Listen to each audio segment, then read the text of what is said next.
G'day everyone, this is Jill just sandwiching in a quick hangout between FGS Society Day in Salt Lake City and the media dinner for Roots Tech, which commences in about 45 minutes or so. Last night I was dog tired. I tried 3 times to do a hangout and unfortunately I had a few tech issues. So I didn't give a blog post yesterday. So I thought I'll give it a try again now. Last night I had a fabulous evening. 19 members of the British Commonwealth, no, 18 other members of the British Commonwealth joined me for dinner at California Pizza Kitchen. It was great to catch up with people from Australia, Canada, England, New Zealand, Scotland, Wales, and a couple of ring-ins from the United States over a casual dinner before the busyness, the madness that is Roots Tech took off with gusto. So I want to thank all of those people who joined me and apologise to those 3 people I've already met today who didn't know about my function. I put it out on a couple of social media channels, but obviously those people don't know little GeniAus from down under. I'll repeat the exercise again if I'm at Roots Tech next year and hope to reel in a few more Commonwealth fish. I had a beaut night's sleep. I slept in, so had to race over to the conference centre, which isn't so far from my hotel, to get my registration this morning. So there it is. I'm all registered up for Roots Tech. Plus I registered for the Federation of Genealogical Societies Society Day today, which is what I attended. You'll note that I am a speaker at Roots Tech and I'm also a member of the media, and that gives me a few perks that you'll hear about down the track. One of the big perks is, of course, that I am able to use the little video studio or TV studio they set up in the exhibition centre to interview people of my choosing. So far, I've lined up Kurt Witcher. I don't know his title at the Allen County Public Library, but he's certainly a mover and a shaker in the library and family history spheres. I've got also Cindy of Cindy's List, the great aggregator of website links that many of us use. I've got Heather Garnsey, Executive Assistant, and Martin Killian, President of the Society of Australian Genealogists. And isn't it terrible? I've got another big fish and I can't remember who it is, but it'll come to me. Now, what did I do today? Well, some of my Australian mates actually took advantage of going to the Family History Library to do some more research, and I thought, yeah, I might do that too. But then when I picked up my program booklet that covers both the conferences that are running concurrently here in Salt Lake City, I had a look at what was on for Society Day, and I thought, yes, I'm definitely tempted. So first up, I went to Kurt Witcher's session, and I'm just going to tell you the title because the memory is a little bit vague. It was a super full of energy type presentation. Kurt's a bit of a performer as well, so if we weren't awake before we went to the session, we became awake very quickly. It was about marshalling change in your society. I may blog about the details later, but it was quite an enthusiastic and invigorating session. The next session, next session I went to was given by a lady called Rory Cathcart. It was about WordPress for your society, no blogging required. So Rory explained why one could use WordPress and why one should have a blog, and not a blog, one should have a society website, why WordPress was such a great tool. So she had things for the beginner, for people who didn't know what WordPress was, and then she moved on to some more advanced topics.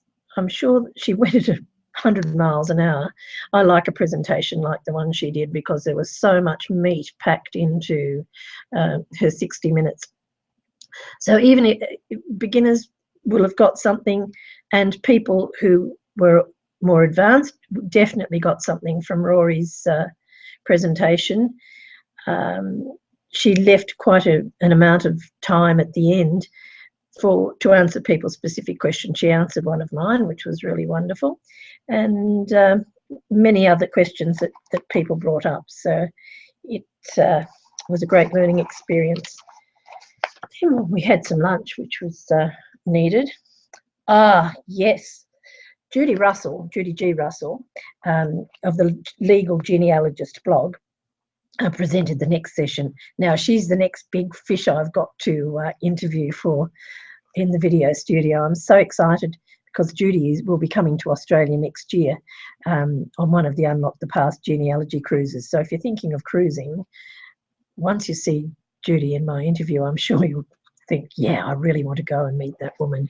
Her topic was the ethical genealogist, and she was talking, because it was Society Day, about what societies could do to encourage their members to act ethically.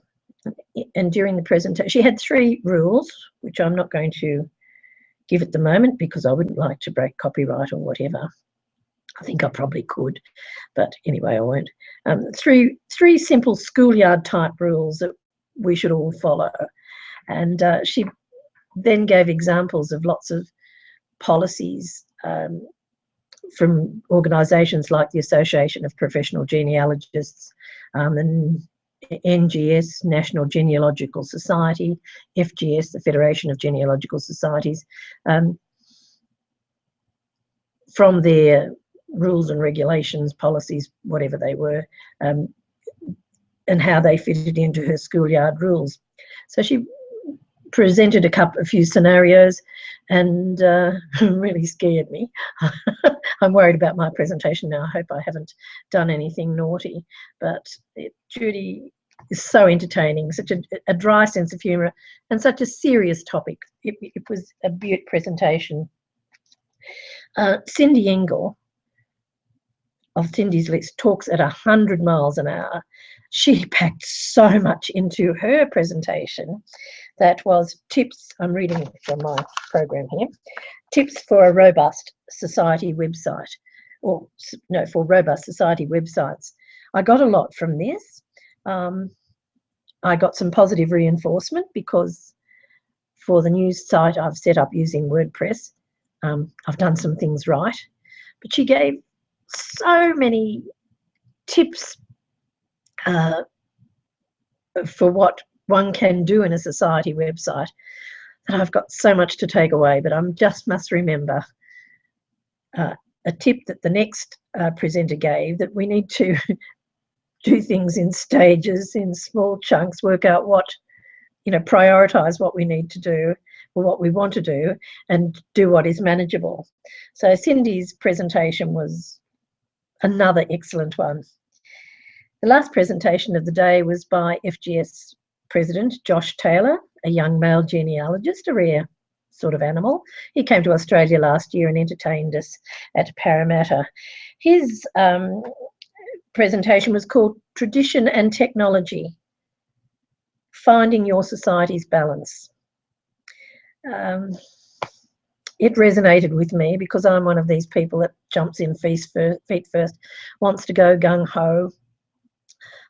I don't believe in throwing the baby out with the bathwater, but Josh made me think, reflect, realise that I have to understand other people's points of view, realise that not everyone is crazy like me, loves technology. And he delivered his presentation in a nice, bright and breezy way, which was very difficult at the end of a day, which started at 8 a.m. with the first session. So I was really flagging, I guess, by the end of Josh's presentation, but I enjoyed it and it made me think. So someone told us that we shouldn't do a video session that's more than 5 minutes or something. I've probably gone on. One of the things that I did take away was Josh had a continuum that showed the levels of commitment of members of societies. The first one end of the continuum was the casual person, and the interested person, I think it was. I'll find it in my notes and replicate this in another blog. And the continuum then went along to those who were addicted, and he suggested that actually most people who belong to genealogical societies or family history societies belong down that end of the continuum in the addicted category. And I think that's right. Another point that has just come to mind that Kurt Witcher raised was, in this day and age of 21sters, and there are a lot of them, that many people are interested in family history. And he had statistics to support his hypothesis that between 80 and 92% of people who do family history or genealogy do not belong to societies. And so that was the kernel, actually, of his presentation, was if societies are going to survive, they'll need to consider those people who are in the majority, not the minority of us who are here in Salt Lake City this week, we addicted people. I've gone over time. I've got to go for dinner tonight. There's a media dinner for those who are official ambassadors for Rootstech. So I'll say goodbye, and I'll talk to you again very soon, I hope.